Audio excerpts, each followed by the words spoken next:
Right. Okay, good evening, everybody. So this is episode 7 of the Malt Travel podcast. We are recording this on Thursday, the 4th of March. So spring has sprung. I think the 1st of March is the new meteorological spring. We've had the budget this week, which we might talk a little bit about. I think it's mixed blessings, really, I think, for Pubcraft. I'm glad to say that we are rejoined by Bruce this week. Although his luck doesn't get any better in that the next door neighbour has pinged his COVID app, so he's back in locked in for 14 days. It's not going very well for you, Bruce, is it? 2020, forget 2021, 2020. That's outrageous. Yeah, this is so boring. Thank goodness I have this to do. Well, there was a lot of stuff on social media today that all the track and trace, the QR codes, they're not used half of the information, or 3/4 of the information. I saw that. Was it something like the pubs and clubs had done something like 200, logins, and only 256 had ever been chased up by the Great Dido and the 20 billion pounds or whatever. Government asking those businesses to contact their patrons direct was a breach of GDPR rules anyway. Yeah. So it was getting a bit of a slating. Really. Anyway, let's look on the bright side. Like we said last week, spring is in the air. We're heading towards hopefully lighter times. We've got obviously just over a month before we get to where pubs might be reopening, certainly in limited format. Just a quick point, I have managed to get the pub list on early this week, so if you do want to go onto the website malttravels.podbean.com, I'll retweet that later. The pubs that we talk about, or most of the pubs we talk about this evening, there might be some more that we add. The lists are there, and they are there for the last, I think, 3 or 4 episodes now as well. And I promise I will catch up with episodes 1, 2, and 3 at some point as well. So a bit of news to talk about in a minute, but just to kind of set the scene. And as the sign says there, welcome to Leeds. We're right, you're wrong. Yorkshire, Yorkshire, Yorkshire. So we did suggest that Leeds in itself is just a phenomenal city, certainly for beer. City of Beer, I've kind of subtitled it there. So hopefully we can have a good crack at, again, the kind of places that we really would like to go. I think we've got about 20 on our list tonight, gents. But I will say, just let me move forward a little bit, that there is a fantastic, one of those, I don't know what you call them, any graphics, Leeds Order Round, which is a graphic designer guy who does this. And I think he lists over 600 pubs and clubs and bars when you kind of stretch out Leeds to its furthest limits, which is just phenomenal, isn't it? So we're going to try and pick 20 out of 550 plus. So again, We'll focus on that a little bit. And obviously, we probably will talk about Tetleys as well, because it's a bit of a theme, isn't it, in our little podcast every week. We kind of talk about the demise of once great brewers and, the kind of the sad news about that, but maybe some light as well. In certainly Leeds now is a fantastic city for breweries. And I think we got to about 22, didn't we, Nick? And then we stopped counting. Yeah. So really good as well. I'm just going to throw these in straight away. Bruce did share with me a bit earlier on this week the stunning news that the very famous brewery Goose Island, not Goose Eye, that's a Yorkshire brewery. Goose Island have produced in collab with Cadbury's a cream egg beer for Easter, which I understand will be limited edition. It's a 4.6. And they call it Goo Beerly, so I guess it's kind of one of those chocolatey stouts, isn't it? I understand that Cadbury's cream eggs are 50 years old this year, which is why they're going to push the boat out a little bit. And then, if that wasn't enough, Roger Protz today, which we mentioned a few times, was tweeting that apparently Marmite are just running a little bit of a tester, and they've come up with a Marmite Cornetto, or the Marmetto.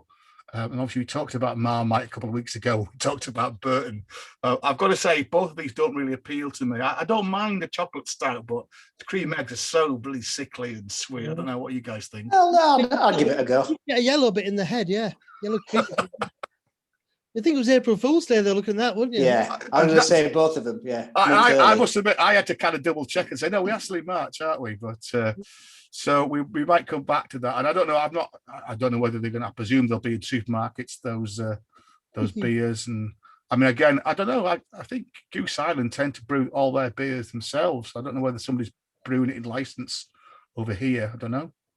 Well, Cadbury's is it American owned now, or is it? Is it craft owned Cadbury's now, don't they? Yeah.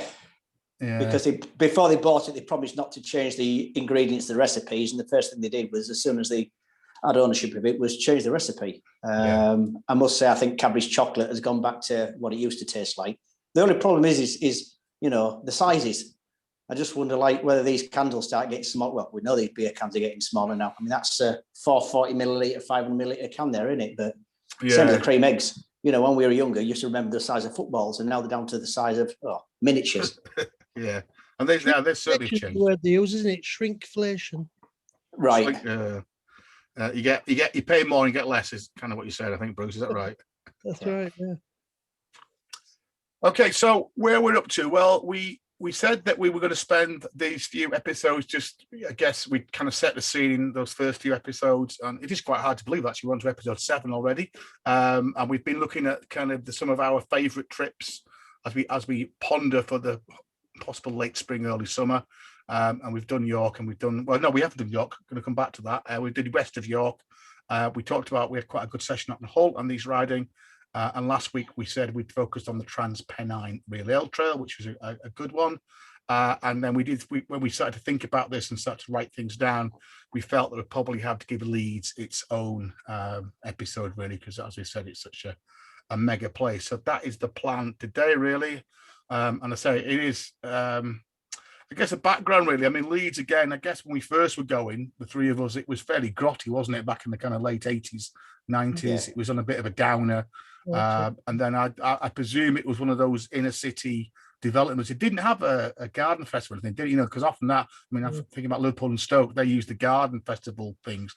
But Leeds, I think, just went into a bit of a retail push, didn't it? And Harvey Nicks appeared. Urban regeneration. Yeah, and then obviously the big shopping, the Trinity Shopping Centre right in the middle of Leeds, which I guess, took quite a long time, but I mean, it's pretty fantastic now, isn't it? And there are a couple of bars within the shopping centre out there as well. I mean, that is quite recent. There was a big push for business tourism as well, making Leeds the powerhouse of the North, rivaling Manchester, encouraging a lot of the international hotel chains to come in. With them brought their bars and their subsidiaries as well. So there's a diverse range of drinking as well in Leeds. From your traditional pubs to your cafe bars to, as I say, a lot of your brand chained restaurants and people like that were encouraged to come into Leeds. I think there was money made available by the government because they themselves felt that, this north-south divide, they've always tried to get on top of it. But it was something that was, the Trinity Centre is quite new compared to how long the development has been going on in Leeds. But I think we used to just use it once again as a stepping off point to go further afield. So we didn't spend all day in Leeds, but you certainly can spend that amount of time, which, over the course of the next hour, we'll show to people what diversity and what places there are. And again, certainly the centre is quite compact, isn't it? And as we said, it's a good if you're going out with the family or with partners, in that it's got a great shopping centre. Again, lots of varied shops, really. The old Victorian arcade. It's got a fantastic indoor market. It's got good market. Big Harvey Nicks, huge new shopping complex in the middle, Trinity Shopping Centre, and literally hundreds of pubs within, I would think, 20, 25 minutes walk within each other around that central kind of belt where everything is. So it's pretty good. Again, a real city of industrial revolution, the heart of, we've mentioned woolen trade, but also corn trade. I don't know which particular industries per se, a whole range, really. We'll talk about flax, because obviously there's a brewery which is housing one of the old flax mills, iron foundries, printing, a little bit of everything, really. It has got 5 universities, which again I kind of lost count of, and apparently that means it's got the 4th largest student population in the UK. So I think that again is another reason why there's quite a vibrant kind of drinking and bar culture, isn't it, as well? Like you say, quite a mix, really. Ironically, a lot of those are medical students. Say again, Bruce. So there's Beckett and Leeds University. So what are the other 3 universities? There's Beckett, there's Leeds. I did write these down somewhere. There's one like it's a University Arts Leeds as well, I think. And then I think a couple of colleges that have now got university status. So, but I was amazed. It's the 4th largest student population in the UK, which is quite interesting, really. And it has got. I've written here. It's got a bit of everything, really. It's got an 11th century ruined abbey, hasn't it, down at Kirkstall. Kirksall, yeah. It's got a brewery link, not very close. It's got the Millennium Square, which is behind the kind of City Hall, which is a big open public space with a huge TV screen, which is that's where they put nice the Christmas market each year. They look at the Christmas market there. And it's Golden Owls. It's got the Corn Exchange, which we'll mention today, which is a fantastic building. And then it's also got like the Royal Armouries Museum, which is all that new development by the wharf, and the Dalek, which apparently is Leeds' biggest building now. And a new John Lewis. I've not been to the new John Lewis, but that's fairly central as well, isn't it? And massive. Yeah, it's very nice. Yeah. And again, plenty of boozers around John Lewis. So again, you could leave family in the shop, and you could find a crafty beer somewhere as well. So I think we're going to give it a good start. Go on, Bruce. So we're going to say it's a fantastic article in Yorkshire Live, still available on the website, all the lost pubs of Leeds. And it's actually, when you read it, it's all about Mrs. Thatcher's beer orders. And of course, people did applaud it for the choice, but ultimately, Tetleys give up on some of those really famous pubs in Leeds, like the Market Tavern and the Whip. And the Whip's now a bar called Mook nightclub. But I did go into the Whip about 30 years ago, and it was a fantastic, dark wood brass pub and a great solid feel to it. And it was the last pub in the country that didn't allow women in. That wasn't the case when I went to Aston to add. But it was actually also, by volume, it was the pub which sold the most Tetleys of any pub in the entire Tetleys estate. 25,000 pints a week on average, selling the Whip. Astonishing. It was a great. I think we'll talk about Tetleys a bit. I mean, personally, for me, Tetleys was when it was in its heyday. That would be my choice of beer. I think a Tetleys pulled through the old system with the kind of the return trays, and probably pulled 3 or 4 times, so it was almost emotion white when they put it on top of the bar counter, wasn't it? And it did taste like finest Yorkshire cream. I believe that all three of us could go to. You've got to promote called the Blue Ball, and to see someone pulling the pints and it cascading over her hands and getting scooped back up, I mean, just extraordinary, wasn't it? Was it really? I'm just nipping Tetleys, love. I'll be back in a minute. Yeah. I'll top that up for you. It was almost like the Guinness Pour, wasn't it? When you went to a good Tetleys pub, it was almost the same thing, that it took so long to pull a pint and let it settle that they would be pulling kind of 3 or 4 pints at a time and letting them settle. But I remember those huge troughs underneath the pumps, collecting the beer and recycling it until I think putting it back into the beer engine. Yeah. Wash your hands. They just had a tea towel in between rounds, didn't they? Yeah. But talking lost pubs, Bruce, I was reflecting on. We used to frequent the Market Tavern, which alas is probably under John Lewis, I would imagine these days, isn't it? It's certainly. Well, the one wall of the Market Tavern is still there as from the old time, isn't it, Nick? Yeah, I can't recall it, Bruce. I certainly recall Market Tavern. One wall. We've got a couple of stories about there, but yeah, it was fairly close to the obviously Kirkgate Market and just kind of off the main shopping centre. And the reason why it sticks in my memory, Bruce, it was one of those. Me and you were in there one Saturday afternoon. I think we kind of been around and about, and then we popped in there, and it must have been about results time. So I think we said, "Oh, we'll go and sit in front of the telly and we'll watch the football results." And suddenly we were being shown pictures of obviously Hillsborough. And obviously the infamous, Liverpool game, and I just remember the whole pub, it was a good old rowdy market pub, wasn't it?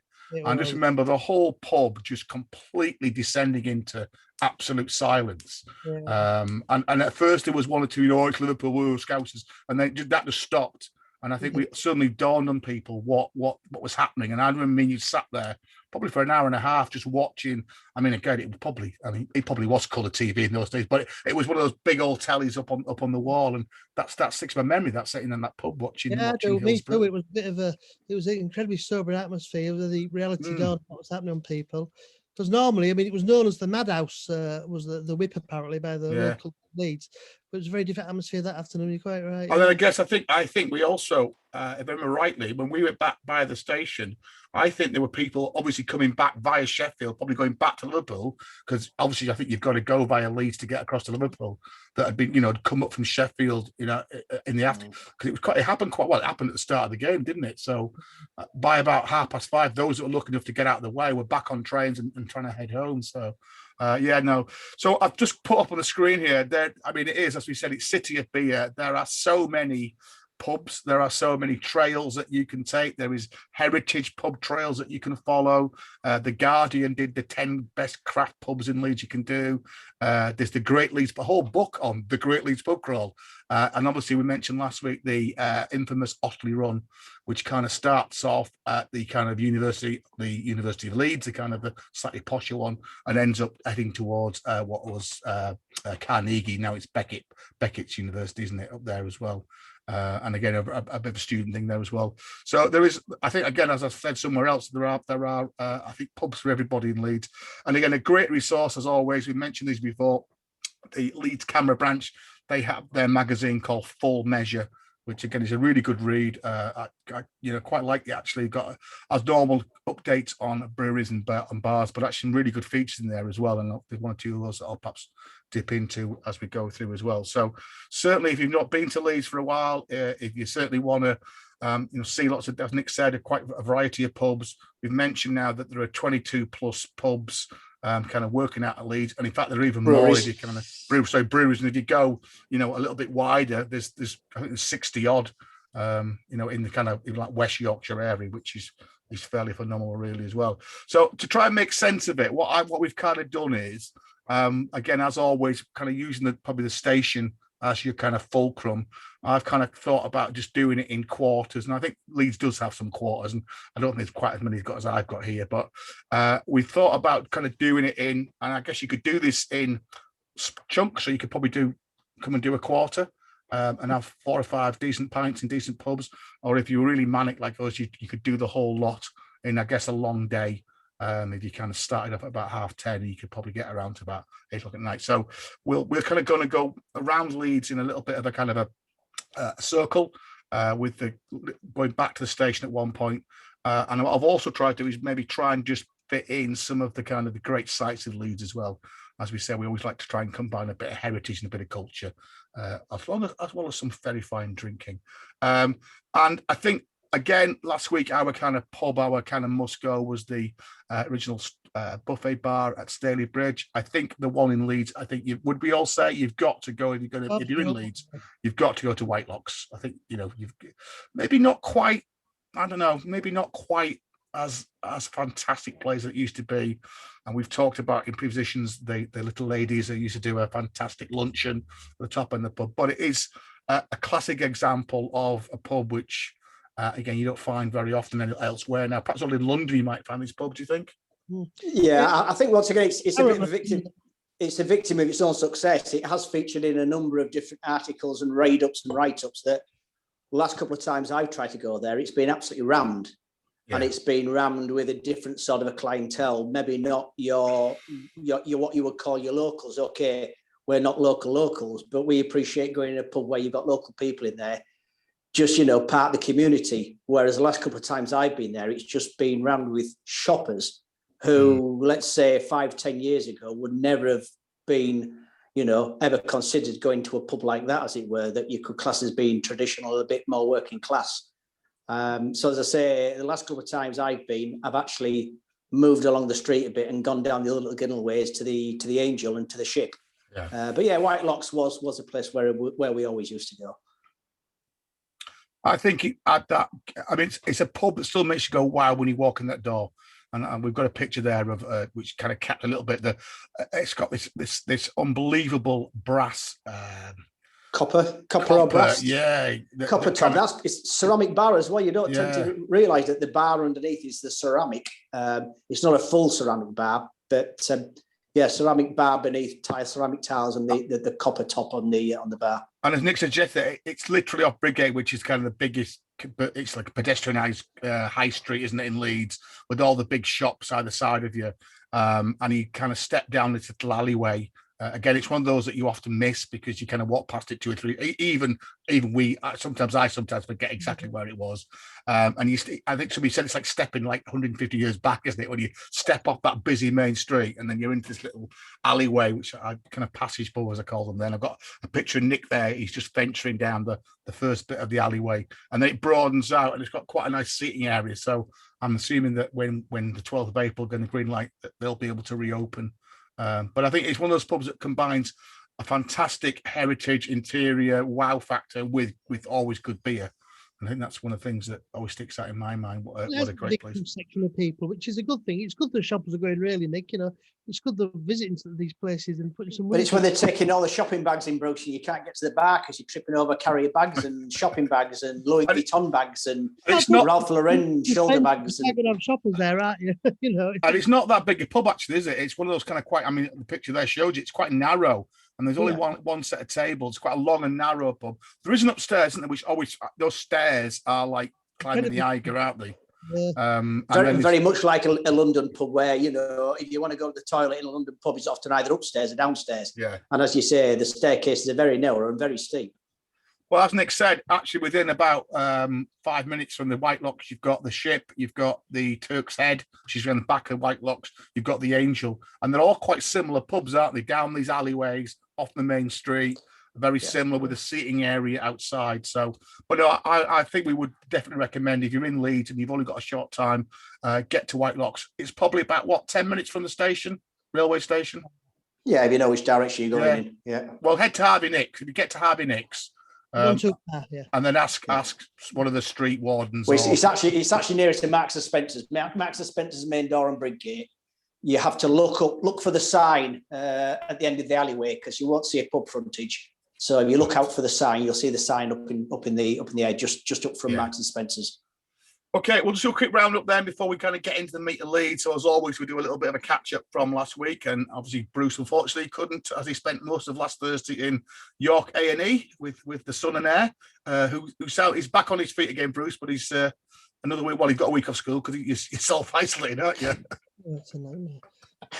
But he's okay. He's back. It's fine. It's fine. It's silly game football. She'll play with the oval ball. You never get hurt that much. So we might just get Bruce just to throw in any thoughts that he had. I know he's listened to the cast that we did last week. Couple of just quick things from most. Nick, you invented new beer last week. Do you remember that? Quite. I'm actually going to pay my penance now. Yeah, I refer to Fuller's and their main beer being the Landlord, which obviously I was getting mixed up with Tetleys. So in penance this week, I have my London Pride glass. Oh, very good. And my bottle of London Pride. I've actually ventured away from drinking Yorkshire. Oh. But that's to say sorry to Fuller's because I call their premier beer Landlord rather than London Pride. I would say London Pride in my top 5 bottle beers. And to be honest with you, I actually prefer it out of the bottle and off the pump. Me being a Yorkshire lad wanting a head on my beer, I can give it a little bit of a head in here. Whereas down in London, you obviously always drink it a little bit flat, as it were. So on the London Pride. And again, we're going to cover London in a couple of weeks' time. But again, Fuller's haven't they been bought out recently? Fuller's, Asahi, Japanese. Asahi, yeah. Which again is another theme that we come across each week, isn't it? But I think up to now, it's been a fairly harmonious partnership, hasn't there? I think Asahi are, as I understand, very good at keeping the traditional, sticking with what they know works for. Yes. These kind of brews. Well, Nick, you've upset me because I've gone really Yorkshire this week because every week you kind of drink Yorkshire. Yep. So I'm going Yorkshire this week, and as we're in Leeds, I've got a Ridgeside, which is one of the I think about 10 years old now, brewery in Leeds, and I'm on their company bitter, which they say is their Yorkshire bitter. So I'm going to stay Yorkshire this week and have a bit of beer. Is it worth asking Bruce whether he's got any beer in his hand tonight? I've now just can't face it, so I'm giving it up for Lent now. So Vimto again, Lucasade. What you on, Bruce? Dandelion and Burdock. I've been sent upstairs to shut up, so I've got nothing to hand at the minute, I'm afraid. Yeah. Oh dear. I'm hoping to be back. Try again before April the 12th. So you used to quite like the bar's pineapple ale, didn't you, Bruce? Yeah, delicious. Yeah. Well, my Yorkshire bit is looking very fine, so I'll drink it for you, Bruce, as well. And then my little faux pas was I kept getting mixed up between the Calder and the Colne Valley line last week. So again, the Huddersfield line, as it's called, it follows the Colne Valley, which goes from Marsden towards Huddersfield, which is where the Real Ale Trail is. We did mention actually the Calder Valley line which is it's a bit further north. It still goes Manchester to Huddersfield, but it goes via Rochdale and Hebden Bridge and Sowerby Bridge, which again, I know you guys have talked about. You've been on the line a few times because you can split at Todmorden and go up to Preston and Lancaster, Blackpool, etc. So that was my little thought. So I think that was it, Nick. Tend to go that way if we've got the Northern Rail tickets, because you can't use them on Transpennine, which is the main route to get across the Pennine. So if you use the Northern Rail ticket deals, then that's the line that we often use. Yeah, I've got one other little correction. Referred to Bateman's Pub in York as being the Coach and Horses. Bruce, you can correct me. It's actually called the Rose and Crown. Yeah. Right, no, across the the Wagon and Gaskell, isn't it? Wagon and Horses. Wagon and Horses, that's it. Oh, yeah, you're right. Yeah, it's Rose and Crown's next door. Yes, yeah. It is, yeah. So once again, bottom of Hull Road in York. The Bateman's Pub is a Wagon and Horses. Yeah, we've been in there because it is across the Brook and Gaskell, isn't it? That's right. Yeah, yeah. Little mini pub crawl there. You can do Brook and Gaskell, Rose and Crown, Coach and Horses, cross the road, and within 5 minutes you're at the Phoenix, aren't you, bro? So yeah. And then there's also around the corner the Sam Smith's pub as well, bro. So what's that one called? Seahorse. Come on, we're going to go back to York. So yeah, better do. Okay. We're going to save that and get on to York. Brewery highlights. Well, unfortunately, my brewery highlight last week kind of fell a bit flat because, unfortunately, the Hot Fuzz Brewery, which I was going to do the beer tasting with that night, they had to email us on Friday afternoon to say they had a power cut.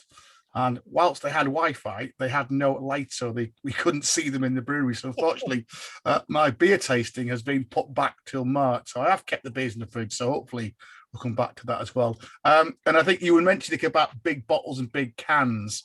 One of my mates, Simon, was going to do it as well. So I'd actually given him a beer a couple of days before that I said we'd try. We both equity put. We both bought into the Blue Dog stuff, and that case that I got had Krampus, one of their kind of overworks beers, which was, I think I did tell you what this was, wasn't it? It was cinnamon. It was cognac aged sour with cinnamon. What else did I mean? Star anise, and it was certainly different, 9%. And because it was a big marinade 500 milliliter bottle, I've got to say, it took a bit of drink. We both said that for the first 5-6 sips, it was really interesting, and then the sourness began to hit you. And I've got to say, I think I ended up having a Jaipur to take the taste off because. But that, you said that's the problem with having those big cans and those big bottles. It is sometimes a bit hard. I think they're definitely sharing. I think if you've got a few of you around to share those, I think is probably the plan there as well. I did say I would also mention. I mentioned this last week, and again, some of you'll know that I've said that I've been. Kind of doing the virtual beer school with Natalia and beer with Nat, and she was in touch with me this week to say that she is going to do another new course, which will start on April the 8th. They run every week for 12 weeks, so it will end towards the end of June. To get on the live sessions, which is a live session on a Thursday evening. It's normally about a couple of hours long, and then there's a chance then to chat and to talk to each other as well. The price for that is either £25 a month or £75 for the whole course. Or the bargain one, which I'm doing, which is great, is that Natalia sends me the recordings on, I think, a Sunday. You still get all of the reading, you still get all the links to the other videos that are available as well. And that is a bargain, £30. So really would recommend that. We've been looking at serving styles this week, all the different ways that you can serve beer, and a little bit of technical stuff as well. And again, this does prepare you for, if you wanted to, the first level Cicerone beer sommelier course as well. So well worth doing it. Again, if I know people probably are coming out of working from home and furlough, etc., hopefully over the next few weeks. But again, certainly for me, it's been something just to tick me over on a weekend when I've been stuck in. So I would recommend that. Definitely, if you look for discoveringbeer.co.uk, you'll find the link to be able to sign up for that. And beer news. So again, we've all kind of shared a few things around really. I think we've talked a little bit, haven't we? The Morning Advertiser, which is obviously the trade paper for the pubs and licensing trade.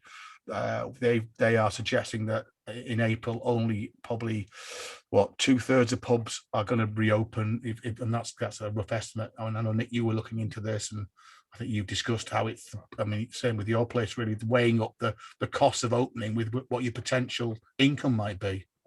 Yeah, because once you're open and your customers are relying on you being consistently open, you've got to take into account that you need staff on, and your staff really is your most expensive cost, to be honest with you.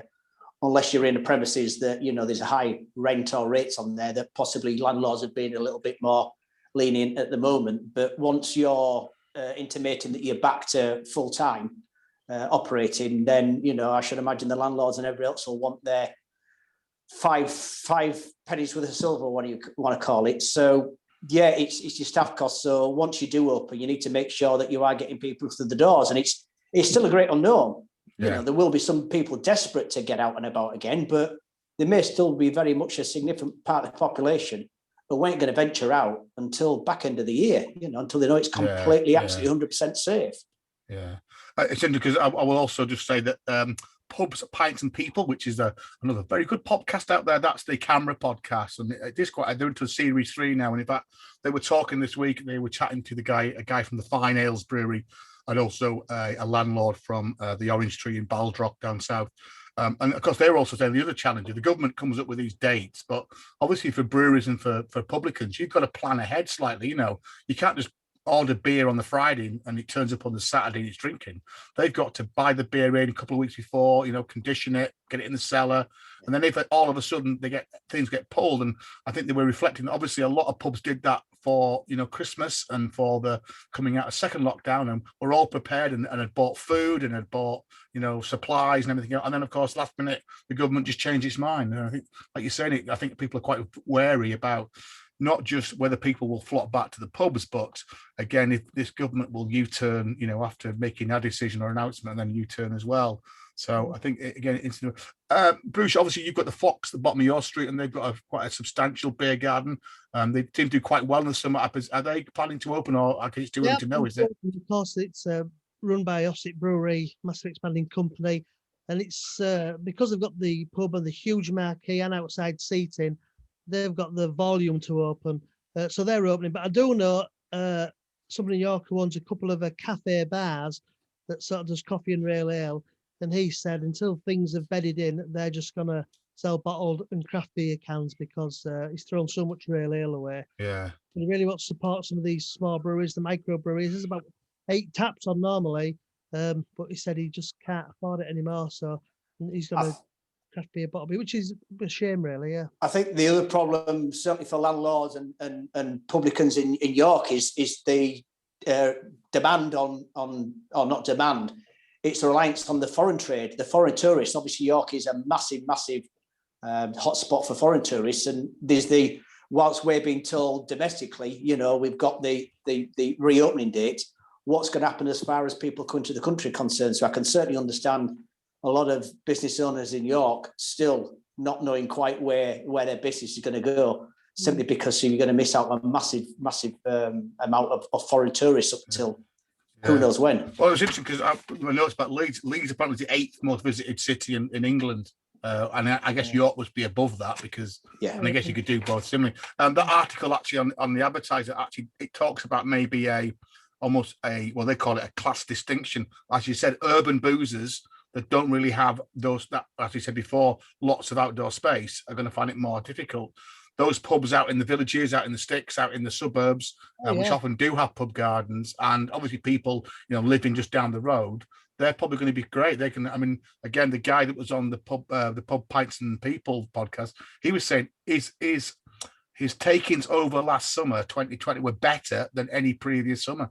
Because he went for it, as you say, but he put a marquee up, he got music in there, he actually extended his cask range, he was able to put a couple more beers in the marquee.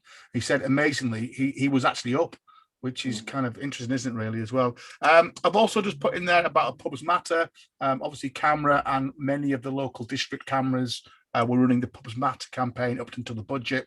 Quick bit on the budget. Again, it's funny, really. It depends which kind of either brewery news or pub news that you read. I think, obviously, the business rate extension was welcomed by many people, and that would probably help out quite a few. Obviously, the VAT, the 5% VAT, I think will be a big help, won't it? I think that's till October, isn't it? And then they gradually phase it in over Christmas back up again. Obviously, beer duty was frozen, but I don't think that really affects the pubs too much. The brewers might be a little bit happy with that.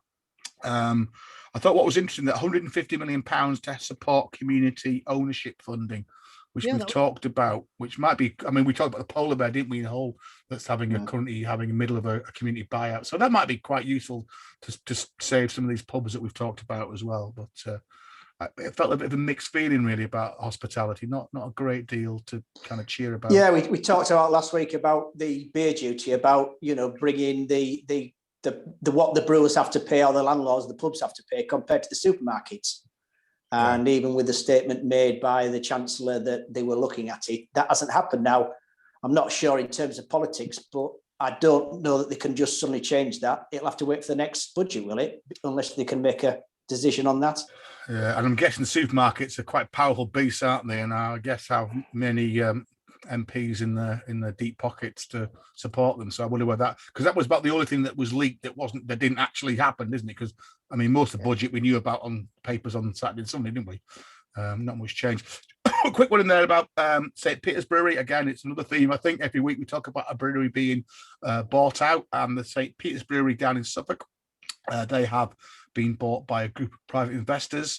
The John Murphy, the founder there, I think he's been doing it for 20 years, and quite rightly decided he wants to kind of retire. Always recognise those very strange, although I think they've changed them recently, but they're very strange bottles, don't they, those St. Peter's bottles? Like medicine bottles, didn't they? Yeah, almost kind of like flasks, kind of Napoleon brandy kind of bottles, very old. It was based on a gin bottle in America when I looked into it, because the guy behind the brewery, he has got the claim to fame that he was a first branding guru back in the 1980s. He had a company called, I think it was something like Interbrand, and he said the one of the things about his branding was to make the bottle distinctive, to make it iconic, which is why he always went for that.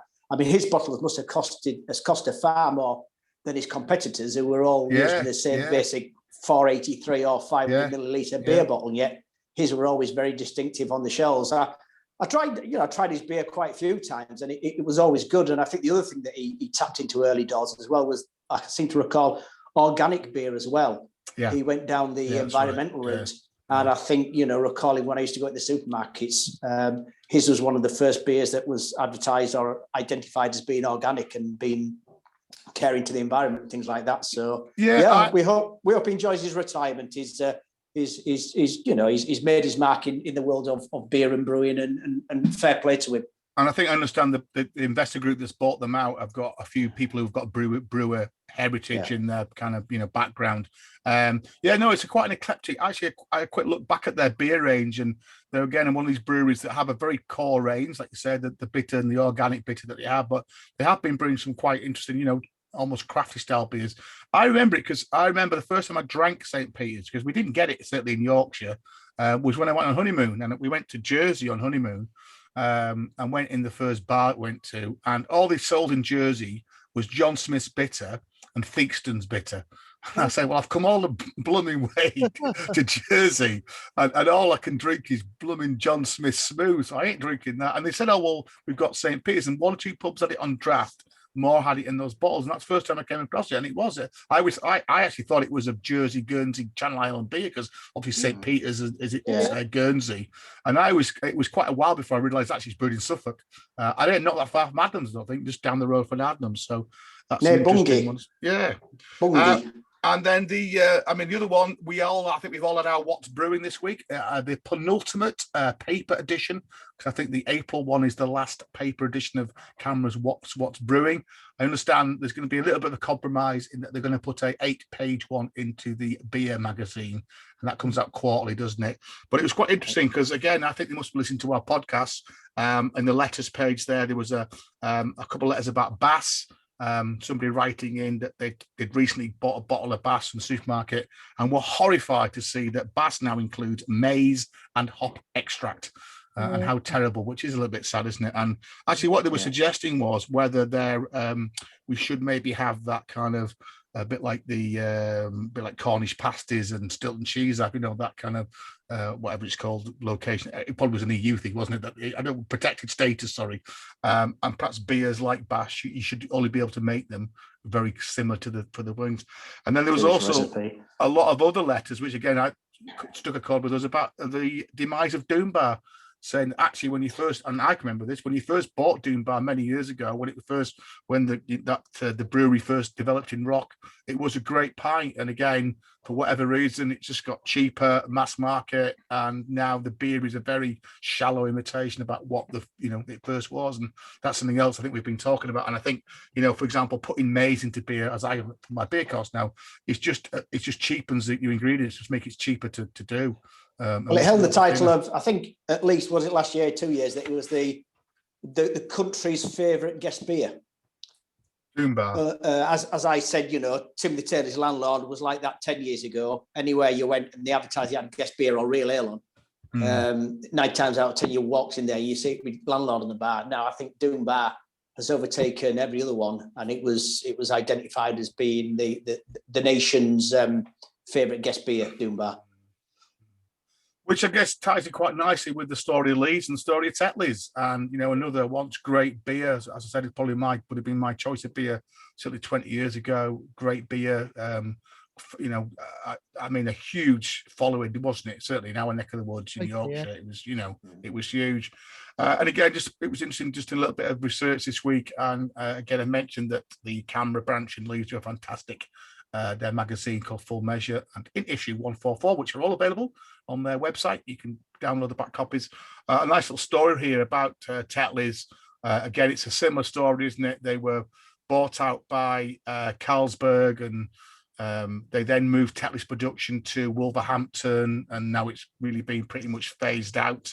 But there's a little bit of resurgence in that Tetley, or a Tetley beer, is now brewed back in Leeds, in that Leeds brewery, I think for a bit now, I think it started last year, are now brewing something called Tetleys No. 3 Pale Ale, which they do suggest is inspired by the original recipe, first brewed in 1868.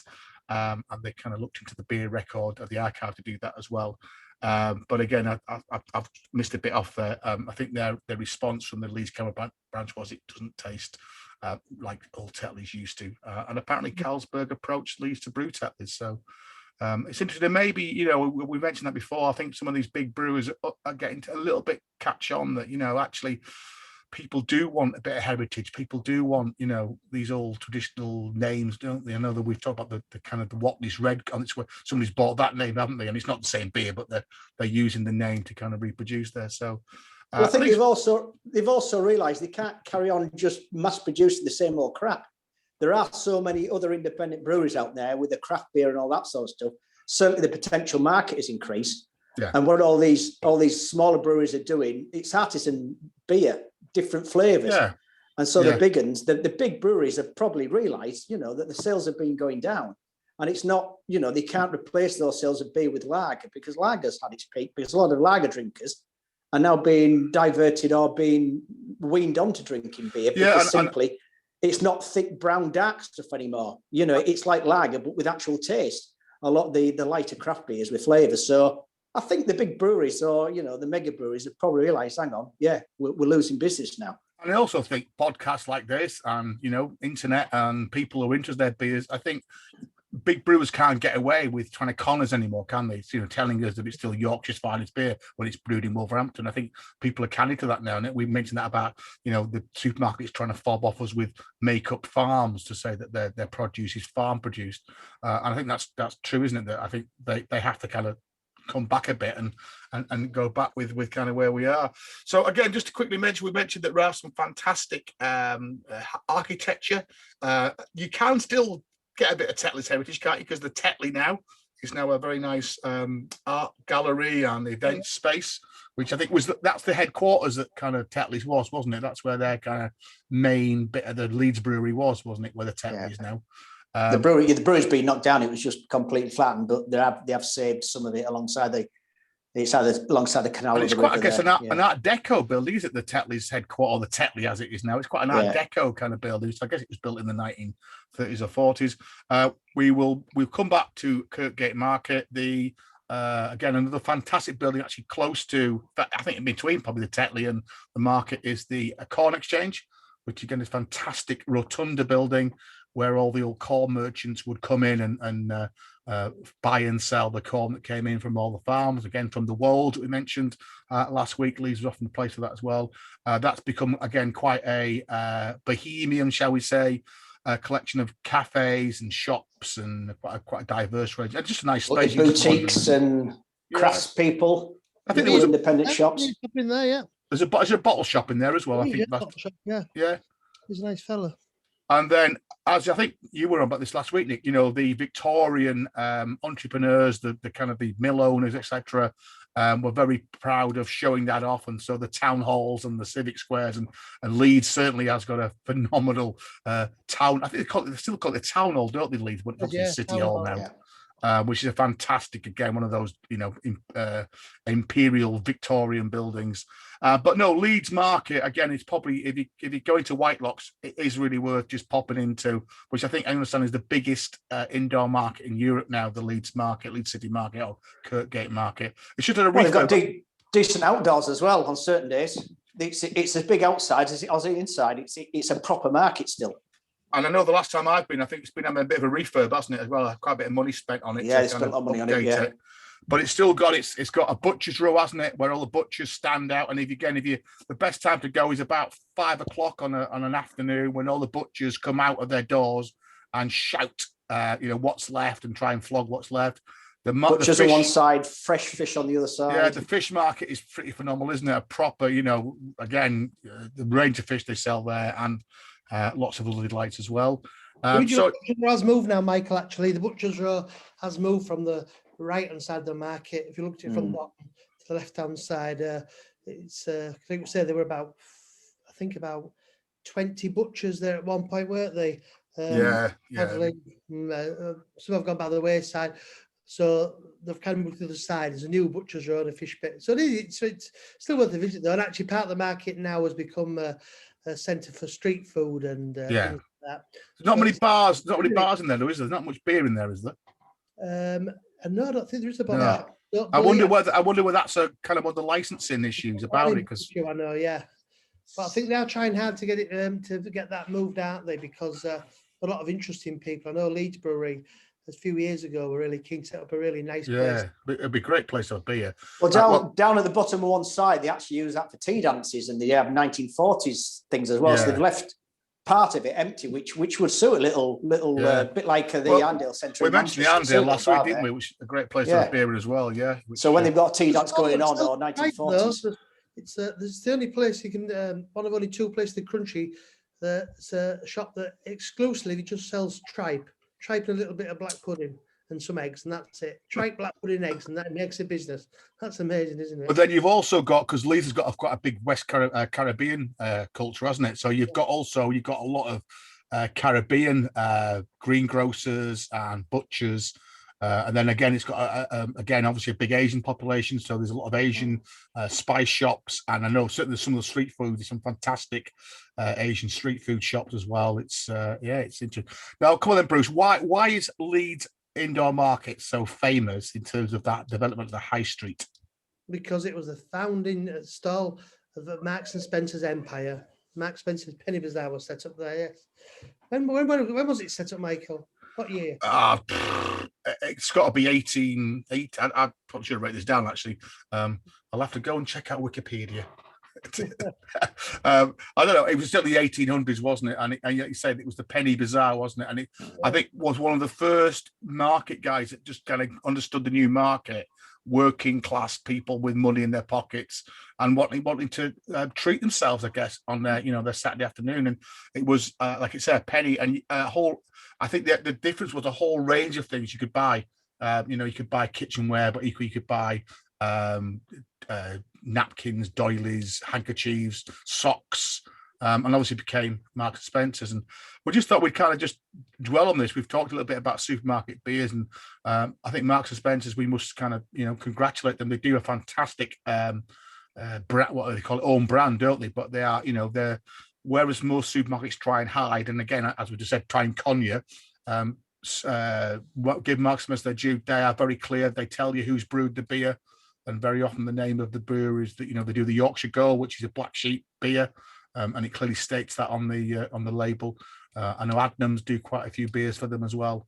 So, and again, a really interesting range and quite cheap as well. You know, you're getting a good beer, aren't you, for less than £2 mainly. It's a county regional beer ranges with different sorts: Suffolk IPA, Yorkshire Bitter, Irish Stout, or the different beers that are associated with different areas of the UK.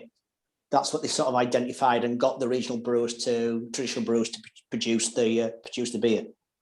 And then it's amazing. So we've got Marks and Spencer's in Leeds. We've also got Morrison's again, which developed in Bradford, or first a very similar story actually. A market stall that grew into Morrison's, and I mean, Morrison's used to be quite a regionalised firm, but now I think they bought out. Did they buy out Safeway? Morrison's. Safeway's out, yeah. Yeah, and they've got a national. I guess funny they haven't. Some areas you find Morrison's, and some areas you don't find any Morrison's. So, but we've mentioned have a fantastic beer range. And Nick, you were saying that actually one of the Morrison's in Leeds is being a bit of a pilot and actually serve draft beer. It was 2 years ago. They introduced it at Christmas with the tagline that husband and wife can go shopping and get the shopping at Morrison's, and husband can sit and have a pint.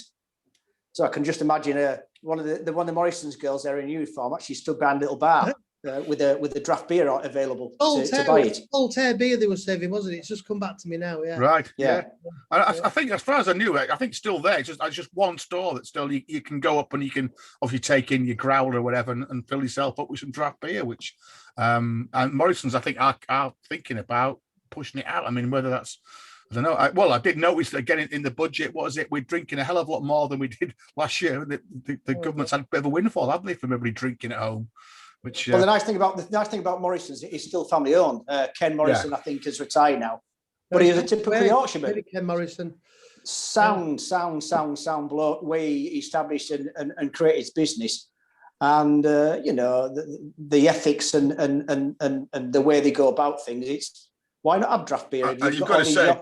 You've got all these Yorkshire breweries there. Yeah. Why not work with them? And they've always promoted English Yorkshire beef farmers, things like that as well. So yeah, I mean, I'm very happy. Morrison's is the biggest supermarket we've got in town. A great drink range anyway. Yeah. I mean, beers are great, but obviously the wines and spirits is a fantastic range. And often, obviously, I mean, I'm into whiskey, and some of the whiskies they sell, you probably wouldn't buy. You probably couldn't buy them outside of Scotland.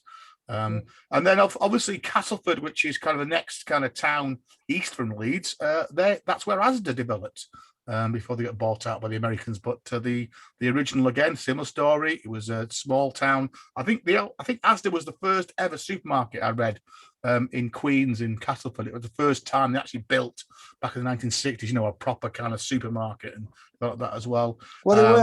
Well, they were cooperative, weren't they? Isn't it something? It was a group of farmers. Yeah, I'm sure that's what funded it when it started. Yeah, isn't that what ASDA stands for? It's Associated. Not what the S stands for. Dairy Association, wasn't it?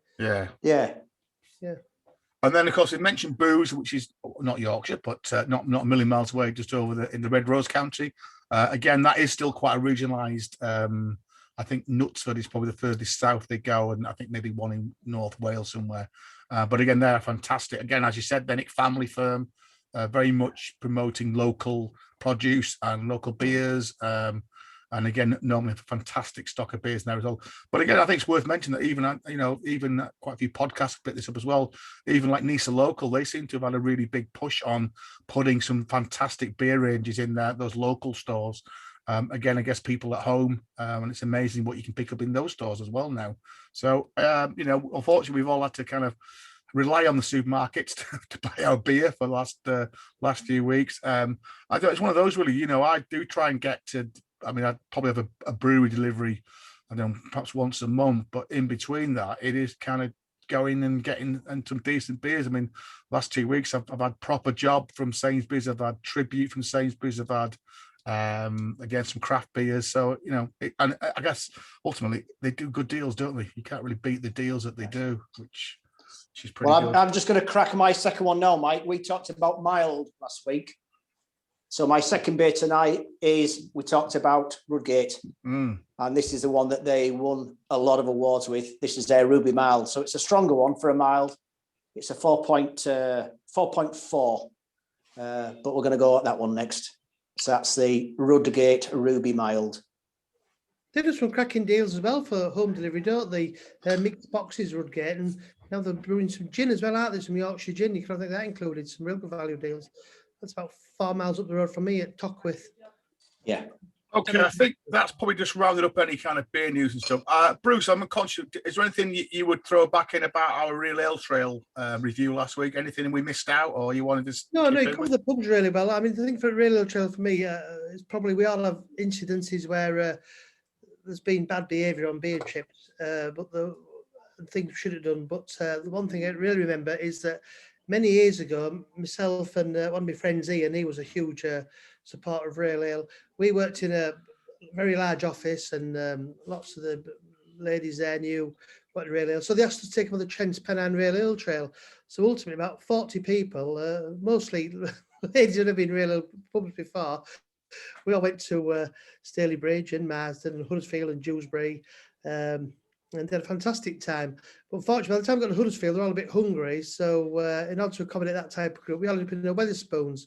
And one of the chaps with us, he had a chili con carne. So we stopped at Leeds on the way back, by which time I was feeling really quite drunk. And then those days, of course, hard to imagine now, we got back on the train from Leeds to York, and we had to stand all the way. And I could see David getting progressively greener and greener. And I'm thinking, you're going to be all right. He goes, I think so. And we got off York. For those people that don't know York Station, if you come to like platform 9, you've got to go across the old iron footbridge to sort of leave the station. And he suddenly started walking very quickly over the iron bridge. And there's that certain speed of walk that's just short of a run where you know things are getting quite desperate. And I could also see his cheeks filling up. So we sort of observed him as he ran down the stairs trying to make the gents' toilets. And unfortunately, he didn't quite make it. Now, we went to the side of platform 3 to be sick. And unfortunately, at that time, there was an intercity 125 train bound for London pulling in. The very long trains are coming quite fast. And literally, just as the train went by him, he projectile vomited. The train was going so fast, it left a trail of vomit about 150 feet down the side of the train. And to this day, I think of those poor people who were sat quite nicely having a pleasant Saturday afternoon train ride. And all of a sudden, the window was obscured in a mass of vomit and beer. Yeah, it's a. Does David listen to the podcast, Brooks? Yes, he does, because he. Right. Yeah. We talk about it quite often. Those of us that witnessed it will never forget it. Nor will the man who had to clean that train or the poor passengers. Thankfully, I don't think us three have ever been in that situation on any pub trip. Although, actually, I do need to give a health warning now, because again, part of when I was doing research for this, I did find out that the rugby bad boy, what's his face? Danny Cipriani, he's kind of been out the papers, isn't he? He's kind of the playboy of rugby. Apparently in 2014, he ended up in hospital while on a pub crawl in Leeds. Apparently fell over and was hit by a buzz. And apparently made all the. I did find a clipping somewhere, but it made the front page of all of the kind of tabloids about him being drunk and hit by a buzz on the Otley Road run in a Leeds pub crawl. So that's your health warning, and it is a health warning because again we'll just put up on the screen now for those that watch on YouTube. We mentioned the Leeds order round with these 560 pubs. I think Leeds has got 5 national heritage pubs, so you could probably just take a trip around all of those. And again, I've pinched here from the Leeds camera the list of breweries in Leeds, which is almost an A to Z, really. It literally is from Anthology all the way to Wetherby Brew and some very fine beers being brewed in the city. They have now, and again, I can remember Bruce, me and you going to I think it probably would be the Great British Beer Festival, wasn't it? In the old, was it the old Queen's? 1 year, wasn't it? Yeah. Yeah. Was it the old Queen's Hall that was in? Yeah, remember rightly? Yeah. Which I remember being a hell of an experience. They now have an international beer festival. I think it's in about its 9th year now. Hopefully, it's scheduled for September. So you'd hope that by September, I've not heard whether it's on or not, but that's worth going to have a look at. They have a Leeds beer walk as well, and you could also probably now do a brewery tap tour as well around Leeds. And so we'll mention a couple of those on our tour tonight already. So a very fine city, well worth a visit. So I say what I think we'll do is, if we say that you arrive into Leeds Station from wherever you come in, Leeds is on the national East Coast line, but it equally is on the Pennine line, as mentioned last week as well. You can also get trains from Derby, from Sheffield, from Middlesbrough, Scarborough, and obviously from Lancaster, Preston as well. So pretty much, I mean, Leeds must be pretty much in the centre of the country, isn't it? When you think of kind of Scotland, add Scotland on as well. Leeds is back. Yeah, that's another reason why it grew as an industrial hub, because it's at the end of a lot of these valleys that were supplying the water for the mills. Also, it was a transport junction. You had the Leeds-Liverpool Canal connecting it over the Pennines, and then you had the Great North Road as well, the A1 that was running up and down the country. So strategically, Leeds was a very important centre, and that's how it grew as a city, and that's how it's still looked upon. You know, bringing business out of London and places like that, and obviously this is why they're looking at building the new rail line now as well. The whatever it's called, HS2 extension. HS2. Yeah. So it would mean that Leeds is even easier to get to. So yeah, easy to get to. So I'm just going to, because when they announced that new government investment bank, that's going to be headquartered in Leeds. That's in Leeds, isn't it? A lot of jobs, a lot of businesses around it. It'd be a real boost for the real boozers and that, won't it? So as I mentioned, because there are so many pubs in Leeds, what we've tried to do is make it a little bit more manageable. So I've kind of split Leeds up, or Leeds city centre, into 4 kind of quarters. So we're going to start off by heading from the station to what I call the Victorian quarter, which is, if you think about it, I've put it there as a kind of the 12 o'clock to 3 o'clock, that kind of right-hand side of Leeds. Again, probably within about, I don't know, half an hour's walk from the station, you collect most of these in. And that's where quite a lot of the impressive Victorian architecture is, the Kirkgate Market, the Corn Exchange, and some very fine pubs, especially the Adelphi, which again we mentioned before. I've talked about having, if you come south, then from there you're going to hit the Tetley quarter. So you'll go to the old Tetley brewery headquarters, which again you can actually get a beer in there now. There's a small bar. But we can quickly mention our quick trip out. We've said to Hunslet and pick up the Garden Gate, although we've got a bit of a blank there. I'll come back to that in a minute. And then suggest you go back to the station, and again you can get a bit of a kind of a piggyback, because there is a water taxi, which again not a lot of people know about this in Leeds. There's actually, it used to be free. I think you actually got to pay £1 now. But if you get to the Armouries, there is a little water taxi that takes you up along the river and drops you back in at the station. And then from the station, head out to the retail quarter. So that's where you go into where the most shops are. And we've mentioned the Passage pubs, places like Whitelocks.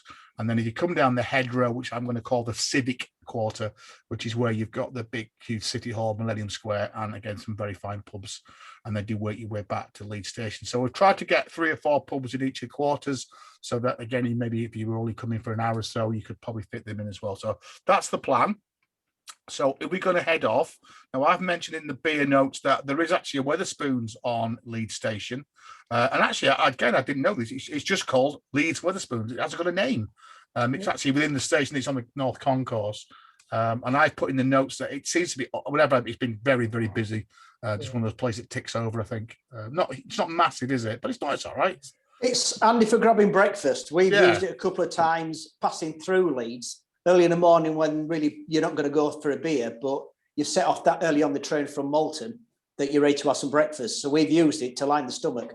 And I've said that it'd be a good place if you're meeting people, if people coming traveling maybe from slightly different places. It's a good place to meet, isn't it? Because it's a good place to start. As you say, you get a table, you can have the breakfast. You need to know what it is, because it's not obvious within the main concourse of the railway. It's down like a little side arm where the ticket counters and things like that are. So if it's not easy to find, if you don't know Leeds Station, you maybe didn't even know that it was there. But it's a good meeting place. And I think, as you said, Nick, within about 2 minutes of the station, there are loads of pubs that you could choose from, isn't there? Literally is. So we've mentioned Scarborough Taps, and we'll come back to that pops at the end there, which we talked about last week, which is literally, as you come out the station, just look down and Scarborough Taps is there, the Scarborough Hotel. But I think my first choice would be walk around the corner from the Taps, and you'll find the Leeds Brewery Tap, which again, it's been there for quite a while now. It's quite you can't really miss it, especially at night, because it's all lit up with Brewery Tap on the side of it. I've always really enjoyed it being in there.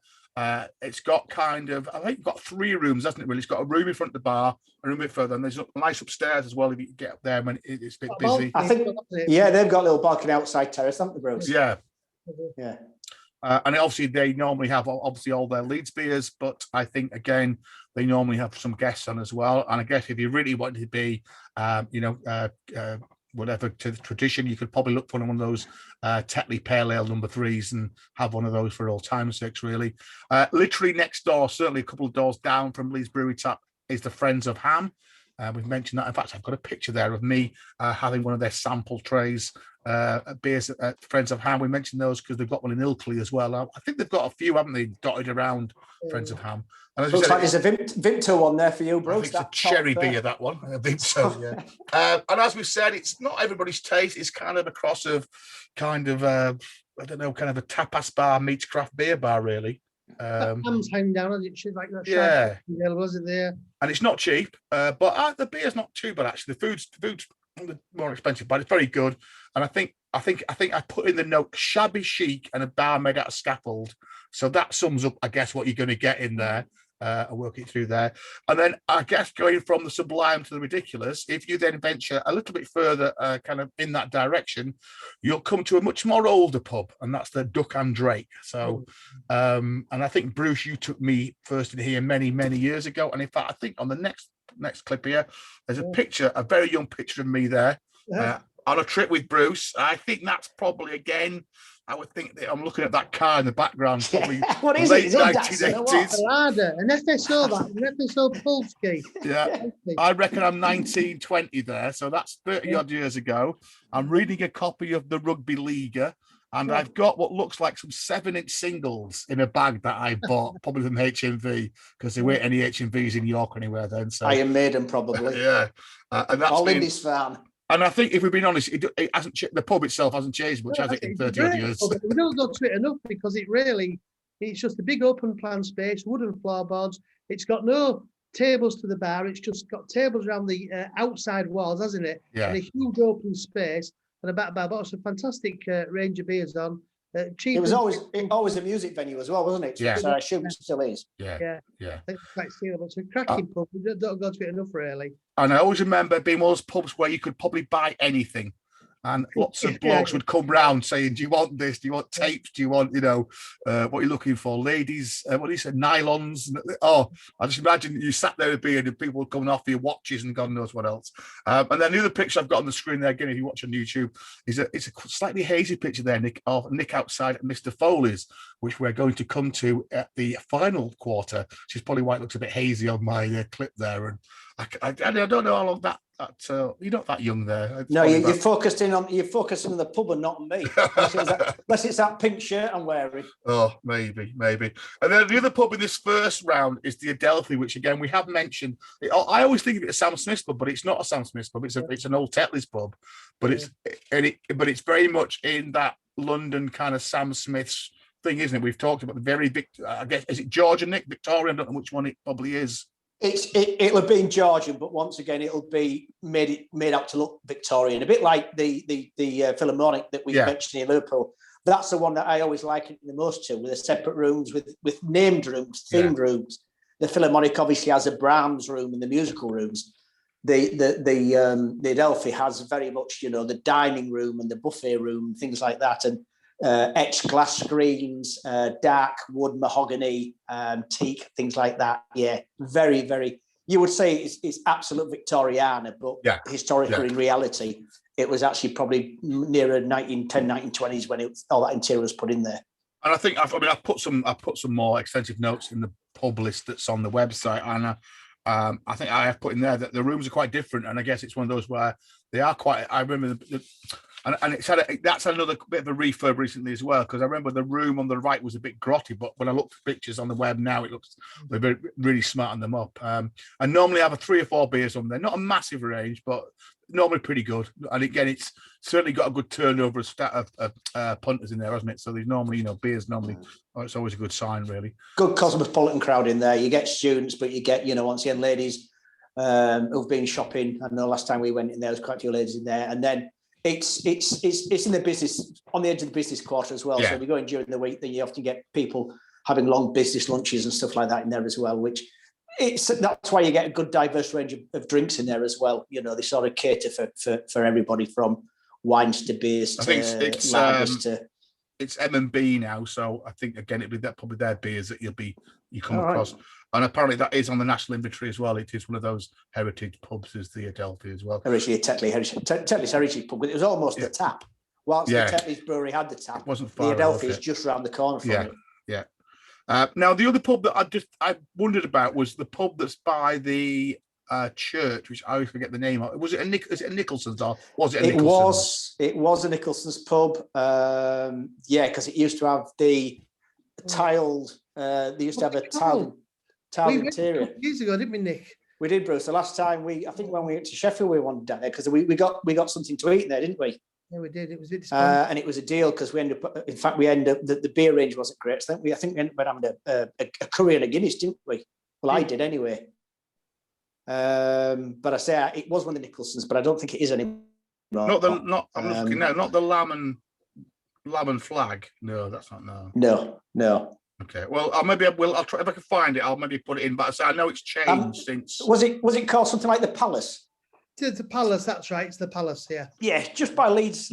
I always get mixed up. It's not. Is it Leeds Minster or Leeds Cathedral? I think it's Leeds Minster. It's Leeds Minster, isn't it? In Leeds, yeah, Leeds Minster. So it's the Palace. Right. But it's a chain now. But I think it will be if it's Nicholson's, then Mitchell's and Butlers is Nicholson's, isn't it? But I think they've rebranded. It's not Nicholson's anymore. No, I was looking now. I don't think it is. It doesn't say what. It's in Kirkgate, Leeds. Yeah, I remember it being quite close to the market, etc. as well. So anyway, stick with those four. You will go far on with those four. And as we said, if you can get to the Adelphi, in fact, you can probably see from the Adelphi on the corner the old impressive Tetley headquarters building, which is now called the Tetley. And I say you don't necessarily have to have a drink there, but it's probably worth just having a look around it. There is, I said, a cafe bar in there, and again, they do serve beer. And I think they've got a bit of a mini museum in there. And I think you can just walk in. I don't think, because it's an art gallery and an event space, you can normally wander in. And in fact, just inside, as you go in there, last time I think was in there, they've got quite a lot of glass cases with old Tetley memorabilia bottles, etc. as well. So, I think for all time's sake, it's just worth to kind of have a wander in there. I try to think there is quite a few, there's a lot of redevelopment going on around there, isn't there? So I'm guessing that quite new bars will be springing up, craft bars, because there's all that new apartment housing, isn't there, around that area as well, that they're all putting in there. Yeah, there's various health clubs and gyms and hotels as well. So once again, they're moving it down to that part of the city now. A lot of the redevelopment's on the site of the old brewery, which is a great shame. Yeah, and they absolutely flattened it. Yeah. And then we've mentioned that while you're that neck of the kind of city, it is a little bit of a walk. I think there are a couple of buses you can jump on. Is again to get out to the Garden Gate, which again is one of those national heritage pubs. We've got a San Francisco by here on your screen, Golden Gate. Golden Gate. It does. It is. How about I put the Golden Gate? Sorry, I should do that. Yeah. I didn't recognise that. So it's the Garden Gate. I think that's just probably the bloody Microsoft doing my spelling for me. Now we did say that certainly last time we were in there, it was a Leeds Brewery pub. We've explained before that Leeds Brewery pubs now have been taken over by Camerons as part of their network. Being managed by Camerons, yeah. And I know last time we looked at it, there's no mention of the Garden Gate. And I know you double checked, and I checked again this week, that the website, etc., has all kind of gone down. That definitely was there. I did kind of tweet out to National Heritage guys and Leeds Camera, if anybody knows. I'm not having back yet. So it's not looking great, is it? As we said, I would imagine that if anything was untoward going on, they were going to knock it down, I think we'd know about it. And I say it's a grade 2 star. So other than the Philharmonic, which is a grade 1 listed building, it's one of the highest listed pub buildings in the country now. So you certainly can't just knock it down. And I think if any book you get on heritage pubs, you'll definitely find pictures of the Garden Gate in there, won't you? And it is absolutely jaw-dropping when you go inside, isn't it? I mean, now, to be honest, we were there 2 years ago, the first time being to it, and sadly the fire wasn't lit, which would have given it brought it all to life. And you can see some money spent on it. I know it was middle of day in July, wasn't it, Bruce? Pardon? It was middle of day in July, wasn't it? No, it was winter. It was chilly, Nick. All right. And I mean, it's but the band was telling us the chimney needs about £20,000 spending on it. Yeah, we couldn't justify it. But after what happened with the announcement for the money yesterday, the budget for pubs to become a asset community service. buyouts. Yeah, There'll yeah. never be a better chance to save that. I think the problem is, though, of course, as we said last time, it's now surrounded by storage depots, isn't it? And kind of logistics places and a lot of the houses going. And it is a fair way out of the kind of, well, I'm not saying a fair way. It's probably half an hour walk, isn't it, from the Tetley? There is a job centre around the corner. So the fact that there's a job centre there, you would say there's a big enough population of people living in the immediate area. So we'll see. Yeah. We'll see. So, and then as I said, if you want to wander back towards the new wharf development, which you won't miss because that's where all the big buildings are. I say if you get to the Armories Museum, there is a little water taxi there, which takes you, it's not took too long, about 10 minutes, just back down, and that drops you off a couple of, I think it stops twice, but you can get off right by the station. And you're doing some culture, you can pop into the Armories. The Armories is free of charge. The collection is a little bit repetitive, but it's part of the National Collection of Arms and Armour. It was a deal that was done during the Second World War when they were moving stuff out of London.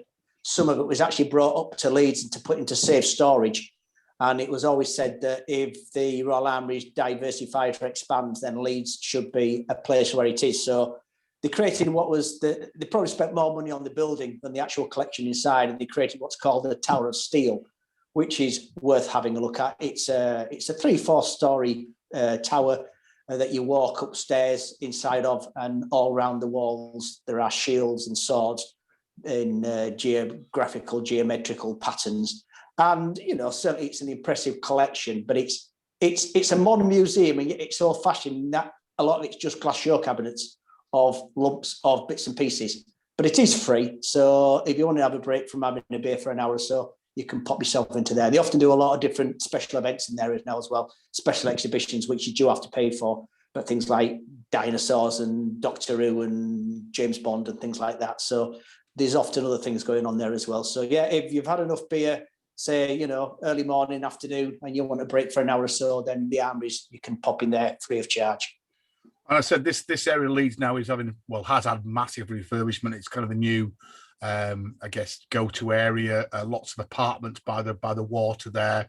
That's the Daleks down there, isn't it? Lots of new office buildings. And in the middle of them all is, again, one of those fantastic relics, the Grove, which you two probably have been there a lot more than I have. And I think in next slide, I've got a picture of Bruce there and David enjoying a pint in the Grove, which gives you good flavour, doesn't it, of all the fantastic, they're not murals, the kind of photographs on the walls, aren't they? And this is a little old gem, isn't it? Surrounded by huge, great monstrosities, a proper traditional old boozer. I was amazed how quiet it was that night that we went, Bruce. I mean, the back room, the main room is known for, because once again, it's iconic in the world of music. I mean, they've had some massive stars there. I think Mark Knopfler formed the Camden Hillbillies. After he was doing his Dire Straits, he decided to create a folk group of some of his Dire Straits guys and some other well-known musicians, and they'd had a meeting there over a pint and decided to form this folk group. But a lot of other well-regarded artists, songwriters, people have performed there in the past. So that's what it's still known for. And as I say, when we went in the last time, that little front room, which is a little bit more comfortable, to be honest with you, was completely empty. So we had the room to ourselves. I presume what's busier is the office workers leave and people go lunchtime. It's very busy, but it's surrounded now by just new office developments. Well, I think that Yorkshire's biggest building is right next door to now, isn't it? The new tower block. Yeah. They don't knock off your feet anymore now. They put some strange buffer devices there, but until 2 years ago, because stand there on a windy day and get lifted off your feet. Yeah. and I've actually put that front bar you're in there. That's supposed to be the locals bar, that front bar. So, like you said, maybe that was scary. But I think a good example of a typical old Victorian West Riding pub. And I think again, the music thing I found. I think they claim that the first ever folk music group, or the first folk club in the world, met there back in the early 1950s or 60s again. So it was Notting Hillbillies, not the Camden Hillbillies. I knew it was somewhere in Notting Hillbillies. Yeah. So you're back at the station. So you're back at our fulcrum. So you've done the right hand side of our kind of quarters. And as I said, now if you now head out from the station, kind of come out the station or area and head left, And there's quite a nice another open square there with the Queen's Hotel on your left-hand side. But if you head right, again, you're going to walk past quite a few pubs, aren't you? Even on that street, that is it Colcom? I don't know, it's a commercial street that goes kind of parallel from the station. There's another Wetherspoons down that road there, and a few other kind of walkabout bars and a couple of old traditional pubs. I think it's the Temple down that end somewhere. Old Temple Hotel, I think, down that street. Remember rightly. And then if you head towards what's called Brigate, which is the main shopping street, and up Brigate, as we've said, is where you'll find most of the passage pubs. But before you get there, it might be worth a quick detour, because in between the kind of station and Brigate, you've got you've got the North Brewing Tap, the North Brewing Company Tap, which again is quite a modern tap. The brewery's not there, is it? I don't know whether they do some brewing there as well. And you've also got Tetleys as well, which is another kind of a newy kind of craft bar. So maybe pick one of those, which are, as we've explained, really quite, I guess, shabby chic is a good way of saying it, isn't it? Quite industrial, stripped bare, lots and lots of different beers on, quite obviously normal taps coming out of the wall. Vast menu of beers, and then obviously you can often get bottled beers and canned beers or some of the kind of things that are a bit more different. And a complete contrast to that is then you head towards the passage bars, as you mentioned, the Turk's Head, the Ship, the Angel, and the Whitelocks. And I think for us, probably Whitelocks and Ship are the ones that we'd probably say ones that we would probably go to the most. Ship's a bit further, a bit closer. The Ship's a bit closer as you walk up Brigade, isn't it? Same thing, the left-hand side, down a little passageway. I quite like it in there, actually. I thought I would probably go in there now rather than Whitelocks. Actually, because Whitelocks often is absolutely heaving in it, both with shoppers and I think probably camera tickers as well sometimes.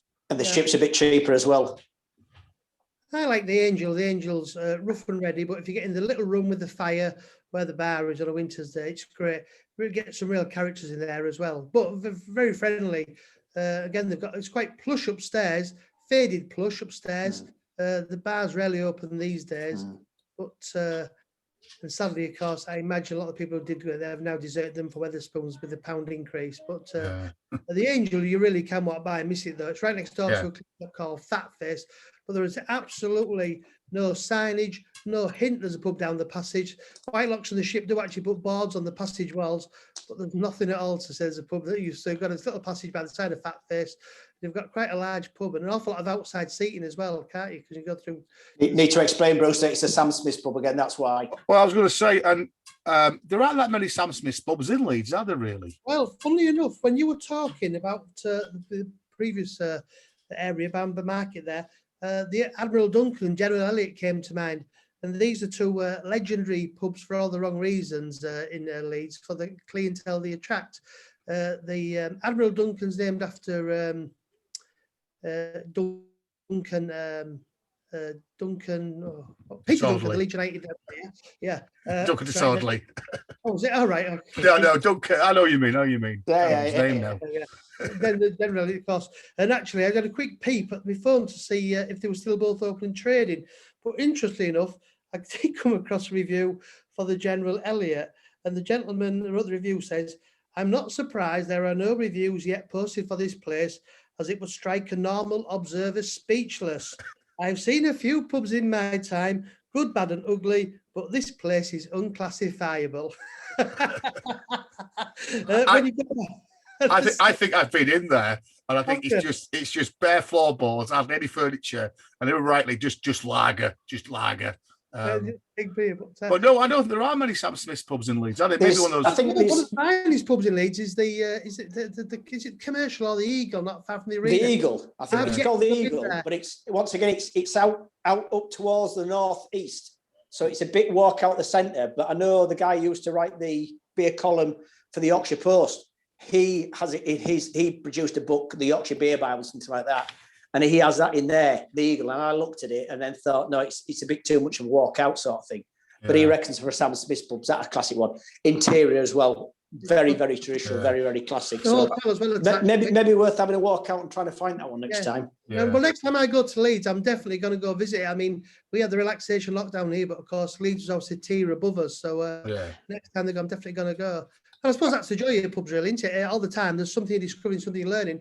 I only heard it yesterday about the the old Smugglers Pub in Saltburn by the Sea. The ship. Oh yeah. That's fantastic. Yeah. I've never been there either. I've been. Yeah, and that's worth it. That's great pub. Especially the waves crash over you because they really do down there. Well, they have a brewery. Don't they have a brewery there as well? I think they do. Yes, there's somebody making beer there. Just this part, I would just say Bruce's recommendation for pubs in Leeds that we started on last week. I think the first two said, Bruce said, I've never dared to go in this pub, but it's worth having a look at. And then the other two that you suggested have been burnt down in the last 18 months.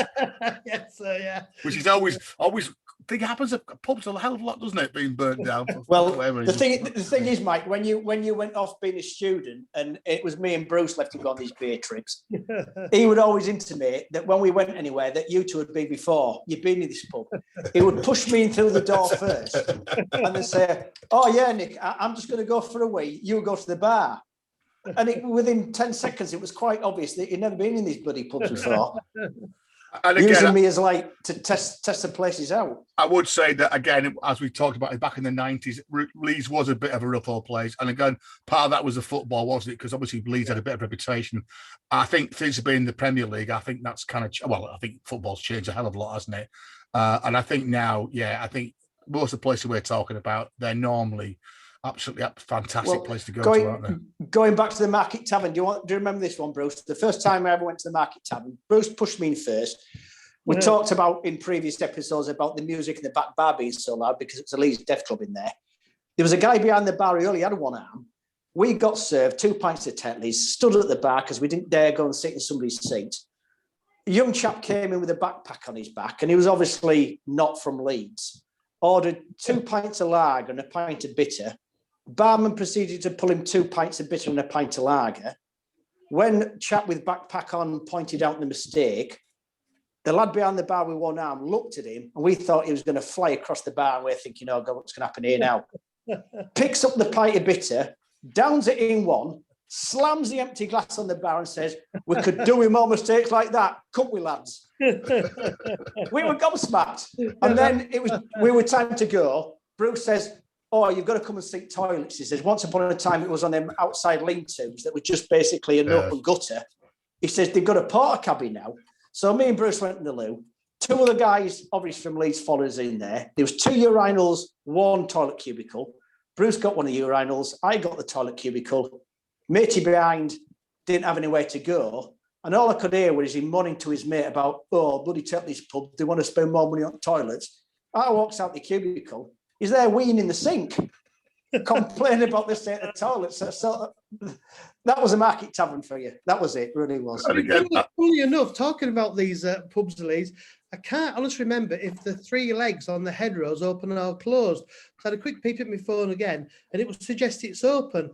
But I did tap on the first review I came to, and it actually says it's entitled Disgusting Bar. Again, the 3 legs, one of those infamous Leeds City pubs. Oh, and I suppose Leeds is quite unique that there are still a lot of these old pubs that cater to this clientele, and somehow they rub along, shoulder to shoulder, all the wine bars. Yeah. And that's the beauty of the place.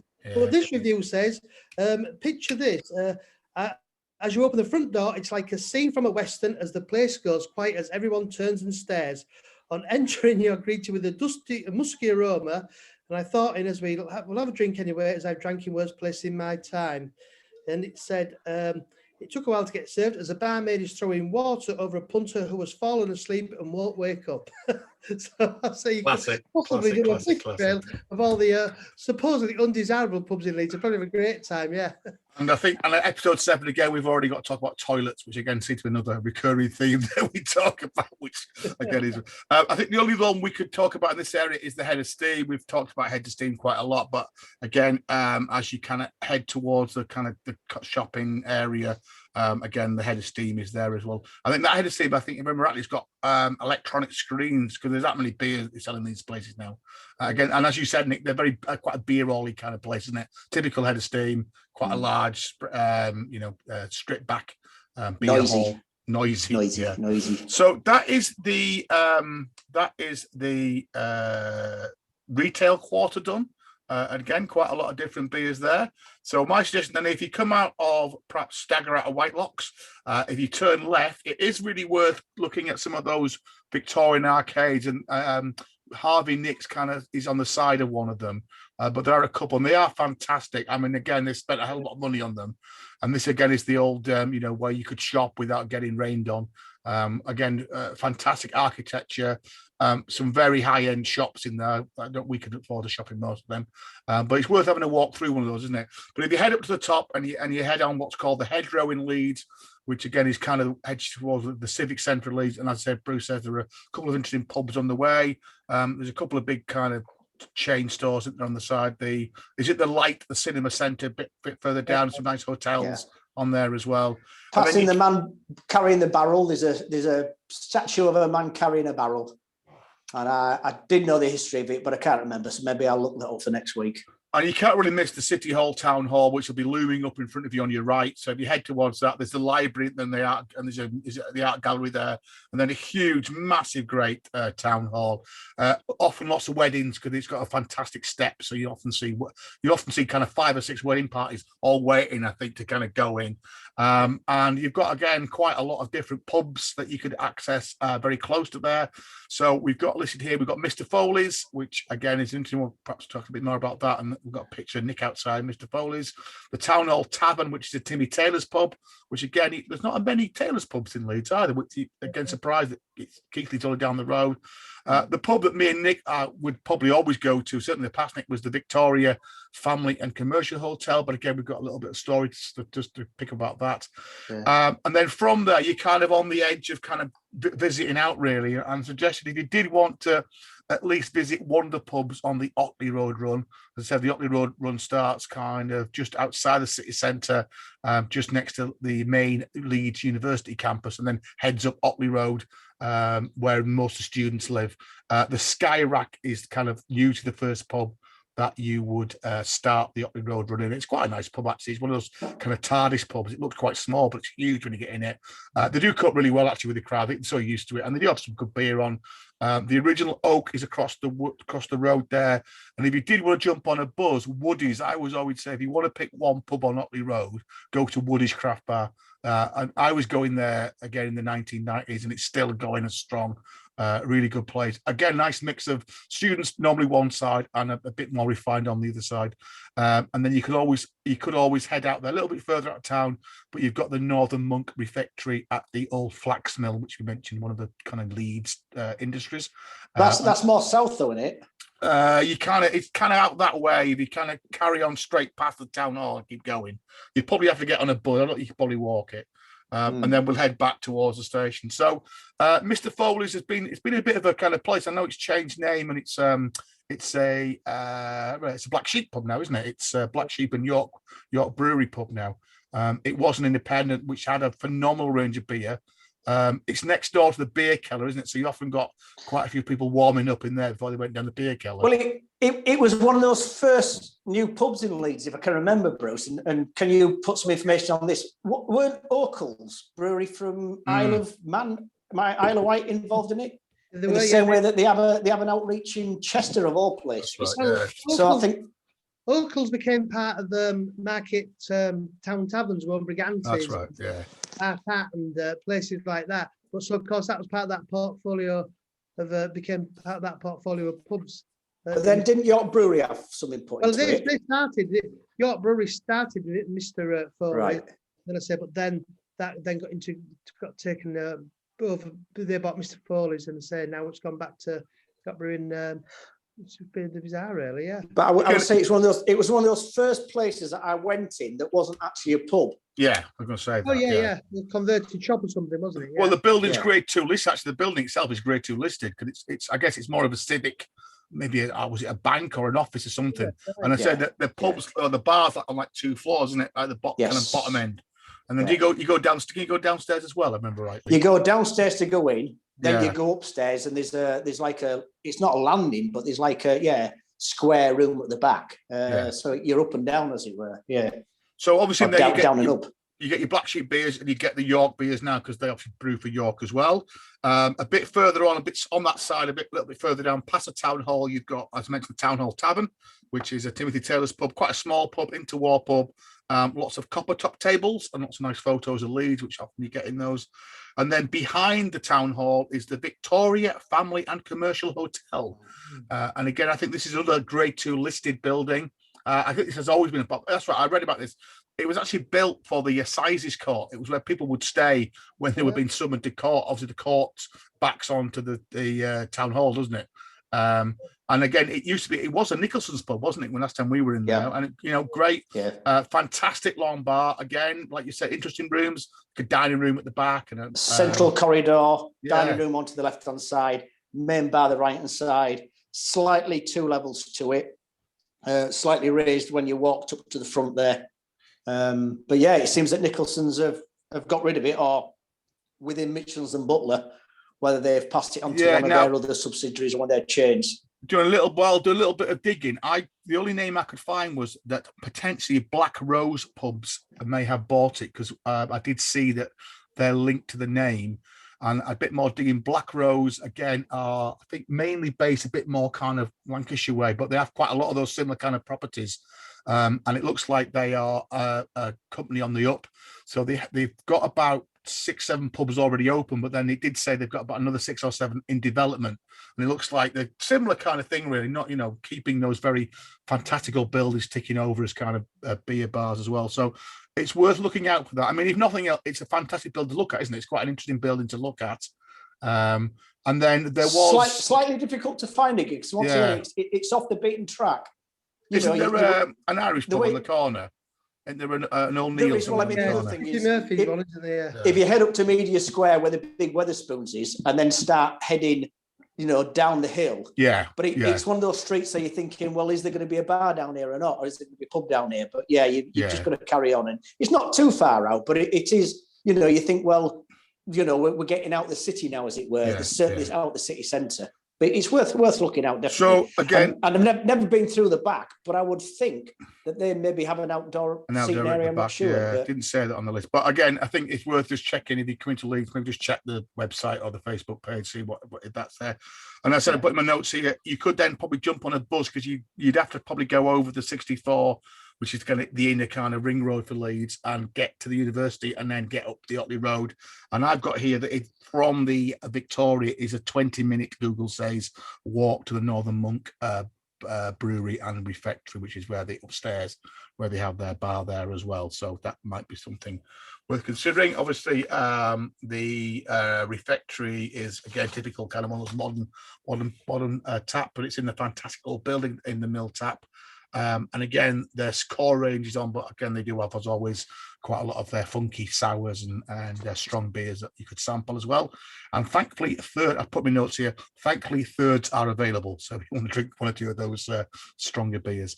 And then head back to the station, really. I mean, from the town hall, from Mr. Foley's, you walk down, it's all downhill, which is great. Again, there's loads of kind of, I wouldn't say Jamie Oliver's, but they've gone bust, haven't they? But there's all those kind of bars down that road, isn't there? Latascas and Carluccios. They're all kind of, And again, you'll see Queen Square open up in front of you as you get towards the bottom. And then in front of you, you'll see the station concourse. And to the right is the Queen's Hotel, which again, it's listed, the Queen's Bar in there. It's quite nice, the Q Bar. And they normally very much Art Deco. I've actually stopped in there, and that's the problem. It was owned by Q Hotels, and they had a really good reputation. And I felt sorry for them, really, because it's an Art Deco building with metal window frames, and it's just a money pit. And so the bar inside, and in fact breakfast was downstairs, and that was a bit oppressive because there was no windows. I thought they should have sucked it the other way around. The bar should be downstairs and the eating area should be upstairs. But the bar itself is very much all sort of tea room, cafe, Art Deco style, 19 sort of 20s, 30s. And they do a fantastic fish and chips in that restaurant, because I've done a few corporate gigs in there, and that's what you get fed, and it's bloody good. I've just noticed, if you look at, again, those on YouTube, if you look at the bottom left-hand side, that pub on the front of the Leeds pub book by Paul Crystal, that is the Victoria Family Community Hotel, and that's the bar that's in there as well, which looks like that's what I'm just looking at that chalk there. That looks like it was a Nicholson's when that picture was taken, and that's the outside there as well. And then the other bar, again, if you're waiting for your train back or you want one final hurrah, is the Scarborough Hotel, or the what everybody in Leeds calls Scarborough Taps. As I said, that's as you walk into the station, it's just on the left. It's down, isn't it? It's a bit weird. It's kind of on a lower level to the station itself. There is a lift though to get you back up to the station if you've had enough beer by then. We mentioned that last week. It's a great pub. It's quite a big pub. Again, as I think Nick, you mentioned, it gets a bit busy on football days, etc. Especially, I did notice that the landlord apparently has been there for I think 16, 17 years. So, as we said, that's often a good sign, isn't it? You can't miss it. It's got fantastic ornate front and often fantastic flower hanging baskets in the summer, which are beautiful in there as well. And I did note, by the way, that in the camera, Leeds Camera full measure booklet, it's the most misspelt pub apparently in Leeds, and even the camera book, they get the spelling wrong as well. In addition, 145, they spell it as in Scarborough on the coast and not Scarborough. Scarborough. Yeah. And then the only one I've got here was, I mentioned the Templar, which it's not that far away from Scarborough Tap. It's on that, I can't remember what the street is. You know this one because it's got the Melbourne Ales on the front of it. Fantastic ornate outside pub as well.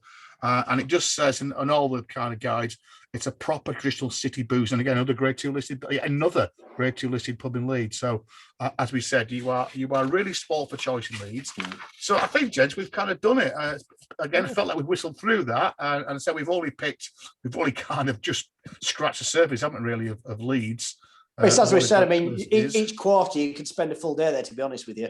Yeah. You know, we talked about last week, Mike, about south of the river. Yeah. Doing a tour down there. Yeah. So as we said, we're on episode 7 now. We're kind of getting as we get each week on. So we have kind of thought about another flight now, because this is as far as we got when we started this back in January. We got kind of to episode 7. So we thought we might just do something a bit different next week, and Nick's going to take the lead next week.